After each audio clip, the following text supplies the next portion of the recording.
Bienvenue à toutes et à tous sur le plateau des ondes clandestines. Dans le bruit du monde, il existe des fréquences que personne n'écoute, des voix étouffées, des signaux perdus entre deux stations. Là où la surface s'arrête, nous plongeons. Bienvenue dans l'univers des ondes clandestines, le podcast qui explore les vérités enfouies, le laboratoire invisible des récits dissimulés. Ici, chaque mot est une preuve. Chaque silence, un code. Nous traquons les ombres qui, derrière les vitrines des musées, les diamants des panthères roses, les secrets de l'État travestis en tableau. Ce soir, c'est entre le Louvre et les ruines du réel que nous vous transportons avec Jean-François Carracci, qui a des éléments à nous raconter sur le Louvre, les panthères roses et les marchands d'art. Écoutons-le. Cambriolage du Louvre, il y a tellement à dire et il en a tellement été dit que je vais pas vous offrir une explication que vous aurez entendue ou lue déjà dans les journaux ou sur les réseaux sociaux. J'ai été marchand d'art pendant une grosse dizaine d'années, de 2004 à 2014. J'ai commencé à l'être en Italie pour Berlusconi. Quand j'ai eu tous les soucis, notamment dans la SCI Carracci, et qu'Andreotti m'a recruté, Andreotti et Berlusconi que je connaissais bien puisqu'il faisait partie de mon quotidien, eh bien, m'avait dit, écoute, on va t'aider à payer tes procès en plus de tes salaires dans le cadre de tes fonctions officielles et tu vas m'acheter des tableaux. Voilà ce que Silvio avait dit. Il avait déjà un marchand d'art attitré, mais il m'avait dit, tu vas faire le complément et tu vas surtout faire en sorte de valoriser les tableaux que j'ai déjà. Donc c'est comme ça que l'Académie des Carracci, la collection Carracci a été créée, officiellement d'ailleurs, en 2004 pour... c'était pas ma légende, mais c'était, disons, mon occupation officielle. Comme ça me permettait de voyager partout et de tout savoir. Le marché international de l'art est un marché très particulier où il n'y a que quelques grands marchands d'art qui décident de tout, quelques galeristes internationaux, et c'est tout. C'est un tout petit monde. Et c'est un monde dans lequel il y a beaucoup de vols d'œuvres d'art, bijoux, tableaux, meubles, et il y a beaucoup de contrefaçons. De grands maîtres de la peinture comme de plus modestes qui sont justement moins surveillés, moins checkés. Des tableaux à 500 000 euros peuvent être copiés par quelqu'un pour 500 balles, 2000 balles et être vendus 500 000 euros. Et sur 500 000 euros, personne ne regarde si c'est un vrai ou un faux. On va commencer à regarder si c'est un vrai ou si c'est un faux à partir de 2, 3 millions, 5 millions d'euros. Et là, c'est parce qu'il y a des références chromatiques, parce que la peinture de quelqu'un, la signature, les matériaux utilisés, carbone 14, faire des tests au carbone 14, ça coûte une fortune. Vous ne ferez jamais de tests au carbone 14, à vos souhaits, sur un tableau à 10 000 balles ou à 100 000 balles, puisque c'est ce que ça coûte, l'expertise en carbone 14. Vous ne ferez du carbone 14 que sur des tableaux à plus de 10 millions d'euros. Ça aussi, c'est un détail qui a son importance, mais qui est extrêmement marquant dans le processus. Là, par exemple, si moi j'ai activé mes anciens réseaux de marchands d'art, je saurais de suite, j'en suis sûr, où sont les bijoux, ou ceux qui sont devenus, même s'ils ont été éventuellement démantelés, etc., etc., etc. Pourquoi ? Parce que le vol de bijoux, comme de tableaux, comme de toute autre chose sur le marché international de l'art, eh bien, tout est codé. C'est comme une adresse mail qui est suivie, c'est comme une monnaie ou qui en fait est beaucoup plus traçable qu'on ne le croit, ou Telegram et WhatsApp, où en fait c'est la maintenance technique qui sait tout de nous. Peut-être que Instagram et WhatsApp n'est pas forcément facilement piratable par des gens de l'extérieur, quoique un cheval de Troie reçu sur WhatsApp peut faire beaucoup de dégâts. Mais il faut aller en fait juste dans l'arrière-cour. Sur Internet, qui sait tout d'Internet ? C'est même pas le dark web, c'est ceux qui gèrent les 3W point quelque chose, les hébergeurs, parce que je suis pas un grand technicien informatique, mais ce sont ceux-là qui en fait, c'est la base, c'est la trame du code qui fait que. Alors après, vous pouvez mettre tous les mots de passe que vous voulez sur vos serveurs, etc. mais c'est la personne qui vous fournit en fait le support technique, le 3W point quelque chose, sachant qu'il existe d'autres choses que cela. Internet, ce n'est pas que 3W point quelque chose. Il y a d'autres codes, il y a d'autres insignes. Il n'y a pas que HTTP non plus. Il y a d'autres choses qu'utilisent les services secrets, qu'utilise l'armée, qu'utilise la mafia, etc., etc. Donc, dans ce monde-là à part, tout se sait. Et c'est un monde clos qui ne doit pas transpérer sur le monde judiciaire et policier. Un exemple très concret pour vous, auditeur des ondes clandestines. Quand en Italie, les choses étaient dérobées, des bijoux de grande valeur, des tableaux, etc., au sein des services secrets italiens, on le savait toujours, parce que même si quelqu'un n'utilisait pas forcément son téléphone ou son adresse mail, sous Andreotti, c'était les débuts des mails, et même s'il y avait déjà pas mal MSN, Hotmail, Wanadu qui tournaient, mais c'était assez modeste, Yahoo. Et après, ça s'est accéléré, bien sûr, en 2010-2012, quand j'étais sous Berlusconi. Mais en fait, c'est comme dans vous savez, Minority Report, quand les précodes, ils voient les choses qui vont se passer. Eh bien, dans tout ce qui est volé, tout ce qui est volé apparaît quelque part. C'est-à-dire que vous avez toujours un déplacement de personnes spécifiques. Vous avez toujours, là, les bijoux en question. Il y a pas beaucoup de receleurs qui peuvent savoir comment faire. Et c'est pas forcément un receleur qui est dans la boucle, parce que si c'est une commande en direct, eh bien, les braqueurs font la chose et donnent à leurs clients, ceux qui ont donné l'ordre, etc., etc. Et quelqu'un c'est des bijoux très spécifiques, donc il y a que quelques passionnés. Et c'est pas parce que Chalençon pleure en criant comme une truie égorgée qu'il faut qu'on rende les bijoux que ça réglera quoi que ce soit. C'est même à la fois grotesque et suspect, sa façon de faire. Lui qui est en faillite. N'oublions jamais que le palais Vivienne ne lui appartient plus vraiment. Il doit plus de 10 millions d'euros, me semble-t-il, à ses créanciers. Je n'imagine pas que Chalençon est dans la boucle de cette histoire. Je dis simplement que quand les fous du roi ont toujours quelque chose à dire.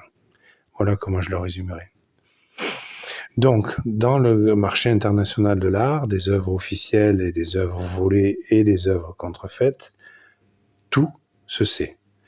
Simplement, c'est un monde impénétrable et dès que quelqu'un parle trop ou fait quelque chose qui ne va pas, la personne disparaît, est tué ou est anéanti professionnellement. Ça se fait immédiatement. Parce que c'est un marché c'est un monde qui s'autocontrôle en permanence. L'histoire du braquage, moi je suis pas flic, je suis pas flic, je suis pas juge, je suis pas avocat. Le mec, il loue une nacelle, il pète une vitre et puis il y va. À croire que c'est des gens qui ont été sur le chantier avant. Le bureau des Texplans, le bureau d'études de bâtiments où j'ai été directeur des affaires publiques, eh bien, s'est occupé d'une partie de la rénovation du Louvre déjà depuis plusieurs années. Paris, le Louvre Paris, et entièrement géré la construction du Louvre-Lens. Donc c'est une question que je connais, pas en tant qu'ingénieur et architecte, parce que je ne suis pas ingénieur et architecte, mais j'ai travaillé dans le bureau d'études du bâtiment del Texplan qui a géré la totale construction du Louvre-Lens et qui continue à gérer des rénovations de différents bâtiments du Louvre et différentes ailes du Louvre au nom du Louvre pour la direction des affaires culturelles et le ministère de la Culture.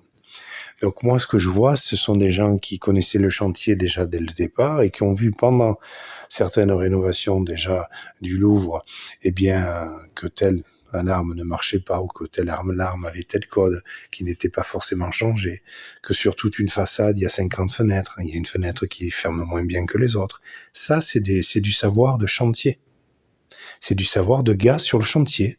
Le façadier, l'électricien, le plombier, le couvreur. Bien sûr, on n'est pas dans une opération à la Ocean's 11. Peut-être faudrait-il mettre en garde à vue Georges Clooney. D'ailleurs, n'oublions pas que Georges Clooney a une épouse un peu particulière, puisqu'elle est la nièce de Ziad Takieddine. D'accord ? Donc peut-être que Georges Clooney a été aspiré par le monde de Ziad Takieddine et que Georges Clooney n'est pas du tout le gentil monsieur que les films nous vendent. Je fais une petite distorsion pour expliquer que On devient ce que l'on fréquente, ce que l'on côtoie. Moi, je fais toujours très attention de ne pas fréquenter de voyous, du passé ou du futur, parce que leurs problèmes deviennent toujours les nôtres, qu'on le veuille ou non. Parce qu'on va vouloir rendre service, ou parce que ceci, ou parce que cela. Donc, l'ancien marchand d'art que je suis, et qui n'a eu que comme seul client Berlusconi. Donc, c'est pour ça, d'ailleurs, que depuis... eh bien, je ne suis plus dans ce monde-là, parce que ce travail-là, je l'ai fait pour lui. Donc, je ne suis pas resté marchand d'art et je ne continue pas à vendre des tableaux pour d'autres personnes, parce que ce n'est pas mon métier initial. Mon métier, c'est tout savoir et traiter cette information au nom d'un État, au nom d'un Premier ministre. Voilà. Et de la façon la plus légale qui soit. Je ne fais pas, je n'ai jamais fait, je ne ferai jamais la même chose que Bernard Squarcini, qui a pris 4 ans de prison ferme. Pareil, Squarcini, c'est le clan Sarkozy. Ce sont les méthodes, ce sont les habitudes de ce clan Sarkozy dont on entend tellement parler. Peut-être que Squarcini va manifester pour soutenir Nicolas Sarkozy en prison. Ah ben non, parce qu'ils y sont tous les deux maintenant. Je ne sais pas si Squarcini a été incarcéré, même s'il a pris 3 ans ou 4 ans de prison ferme d'ailleurs, mais c'est aménageable. Quand on a été patron de la DGSI, on ne met pas les patrons des services secrets comme ça en prison, il ne faut pas déconner non plus. Certains nous diront « la démocratie est en danger ». Non, peut-être que justement la démocratie nous révèle qu'elle fonctionne bien actuellement parce qu'elle peut mettre des anciens présidents en prison pour des choses qu'ils ont faites. C'est ça. Donc les bijoux de Bonaparte, qui d'ailleurs pour une bonne partie étaient des bijoux en fait appartenant aux rois et reines d'avant, eh bien ça me concerne. Quand Charles-Louis de Bourbon, feu Charles-Louis de Bourbon, héritier de la maison des Bourbons-Parme, des Bourbons-Parme, c'est ma grand-mère. Je suis un Bourbon-Parme, lui était un Bourbon, m'a reconnu officiellement, je vous l'ai déjà expliqué. Mais le détail que je veux, pour la boucle de raisonnement que je vous offre, c'est quoi? C'est qu'à l'époque de la vente des bijoux de Marie-Antoinette, il y a 8 ans, eh bien, justement, Philippe Léon, commandeur de la Légion d'honneur française et grand chancelier de la Maison royale de France, m'a dit « Est-ce que vous pouvez nous aider à tester que les bijoux de Marie-Antoinette appartiennent à Charles-Louis de Bourbon ?» Moi, je dis « Mais mon témoignage va valoir que dalle, puisque je suis censé qu'être un pauvre type qui s'invente un passé pour mieux s'inventer un futur. » Il fait « Non, justement, c'est ce que Philippe Léon m'a dit à l'époque, et écoutez bien grand vos oreilles, chers auditeurs, flics, journalistes, juges. Philippe Léon me dit au téléphone, Bénédicte Carracci-Bocquet était à mes côtés à ce moment-là, mais je suis sûr que vous êtes le fils de Michel, de Roumanie, parce que Jean-Marc Mignon, patron des RG de Calais, son ami, m'a assuré, donc c'est Philippe Léon qui parlait, que vous étiez bien le fils de Michel. Donc si vous faites un papier qui dise que les bijoux de Marie-Antoinette appartiennent bien à Charles-Louis de Bourbon, le Québécois, eh bien c'est la famille qui témoigne. Parce que moi, je descendais pas directement de la même branche que Charles-Louis de Bourbon. Moi, j'étais une branche légèrement parallèle des Bourbons-Parme. Je suis plus Hohenzollern, dans le sens du droit morganatique, prince allemand que prince français, puisque je le suis par ma mère et ma grand-mère. Mais peu importe, mon sens est celui-là. Et que je sache, il n'y a pas eu d'adultère. Donc, mes parents, mes grands-parents, mes arrière-grands-parents n'ont pas eu des gosses faits par le chauffeur ou le valet de pied. Comme ça a été le cas pour les Didi. Les Didi, Harry, c'est le gosse de son majordome, de son chauffeur. Bon. Mais sachant que le prince Philippe d'Édimbourg est homosexuel et n'a fait aucun gamin, Elisabeth d'Angleterre, eh bien, parce que c'est une révélation génétique. Je ne suis pas dans la diffamation, ça ne m'intéresse pas. Mais les secrets des maisons royales sont ce qu'ils sont. Le prince Philippe n'a fait aucun gosse à Elisabeth II. Charles n'est pas le fils de Philippe. Il est le fils de quelqu'un que la famille a choisi pour engrosser Elisabeth. Parce que Philippe aimait baiser des marins. Et c'était bien connu, l'amiral de la flotte qu'il était, patron du MI5 et du MI6, il était le vrai patron des services secrets pour sa femme. S'il a accepté de ne plus être prince de Grèce et de Danemark, comme mon père était prince de Grèce et de Danemark, Philippe d'Édimbourg était né Philippe de Grèce et de Danemark. Et mon père était né Michel de Roumanie, de Grèce et de Danemark. Ils étaient cousins germains. Donc, pour en venir aux bijoux de la couronne, là, de Bonaparte, ça fait vivre les bonapartistes, ça fait vivre Martinez Bourdieu, qui est le petit-fils de Franco, général espagnol qui a tué 2 millions de personnes, dont les parents de ma mère adoptive, Olivia. Les parents d'Olivia, surtout Charles Moragues, parce que Catalina Moragues, elle était d'une modeste extraction, mais Charles Moragues était d'une grande famille catalane qui avait énormément de vignes. C'était très riches propriétaires terriens qui ont tout perdu sous Franco parce qu'ils ne voulaient pas être républicains. Les Moragues, Calvo ne voulaient pas être au service de Franco. Donc ils ont tout perdu. Par contre, Martinez Bourdieu, lui, a tout gagné puisque c'était son grand-père. Donc dans cette mayonnaise un peu étrange où on nous propose éventuellement comme roi de France un petit-fils de dictateur qui a toutes les habitudes, toutes les manières de son grand-père dans son argumentaire, dans sa gestuelle, etc., eh bien, peut-être que la République choisira de redevenir un royaume en France et que par malheur pour nous tous, on se choisira le petit-fils d'un dictateur qui a épousé sa femme quand elle avait 14 ans, Marie-Marguerite. Je ne souhaite que le bonheur à Marie-Marguerite et ses gamins. Marie-Marguerite n'a pas choisi son mari.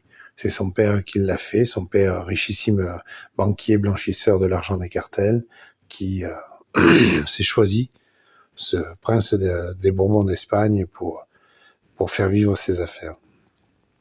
C'est ainsi. Donc, si on me demandait, et puisque je suis très écouté, et Aurélien aussi, sur les ondes clandestines, si officiellement on me demandait de m'intéresser à savoir où sont les bijoux, peut-être j'aurais une réponse intéressante et officielle à donner, mais tout se ferait de façon officielle.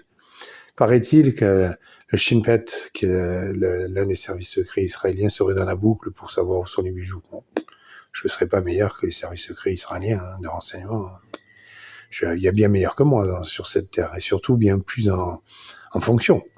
Moi, aujourd'hui, je ne suis rien pour les services de renseignement. La Roumanie ne m'a pas fait général du renseignement, elle ne me l'a pas proposé, et peut-être d'ailleurs que si elle me le proposait, il ne serait pas certain que j'accepte, parce que ça serait être au service d'un État étranger dans le pays où je vis. Et moi, je ne veux pas faire ce grand écart, je vous ai déjà expliqué, et je ne cesserai jamais de le faire, que j'ai préféré dans ma vie avoir faim, plutôt que de faire des choses malhonnêtes. Alors quand, soi-disant, j'ai fait des choses malhonnêtes, eh bien, j'ai été très triste, parce que c'était à cause du fait que mon témoin était mort, et que les preuves papier avait été détruite de façon très efficace par la partie adverse, qui a juste eu besoin d'aller à Soissons, dans le bureau qui était le mien, et tout récupérer, tout détruire, ou tout garder pour plus tard. Mais moi, je joue pas à la victime. Hein. C'est comme ça. Toutes les affaires judiciaires dont je vous parle ne sont pas faites pour que je joue au Calimero. C'est juste que je vous explique ce qui s'est passé, parce que j'ai eu énormément d'articles de presse me concernant, parce que je ne me suis pas découvert une notoriété. En 2005, l'Express écrivait déjà sur moi. Et des choses très positives. En tout cas, à mon avantage. Entre-temps, il y a eu une tempête. Là, on revient à des choses un peu plus normales. Mes podcasts, et merci Aurélien, me permettent de vous offrir une explication parce qu'elle est importante, parce que j'ai un Google de merde à cause de Libération qui, en 3 pages, a menti, en inventant, par exemple, avec une conversation avec le maire de Soissons, alors que le maire de Soissons m'a attesté qu'il n'avait jamais eu Libération au téléphone. Donc je fais quoi, moi, professionnellement et personnellement? Comment j'avance? Eh bien, j'avance avec les romans, avec les podcasts notamment, en vous disant, voilà, comme je comprends mes affaires, je vous propose de comprendre les autres affaires de la même manière. Eh bien voilà, les ondes clandestines, c'est terminé pour ce jour. Merci de nous avoir suivis dans ce périple à la lisière du Louvre, en fait, de son cambriolage, des marchands d'art, de Karachi jusqu'au roman en fait de Karachi, Georges, aux éditions du Net, et À la grâce du diable aux éditions du Net, qui mêle fiction et réalité. Et je peux vous dire, car je connais bien maintenant Georges Karachi, que le parfum de la vérité est bien là. À bientôt, au revoir.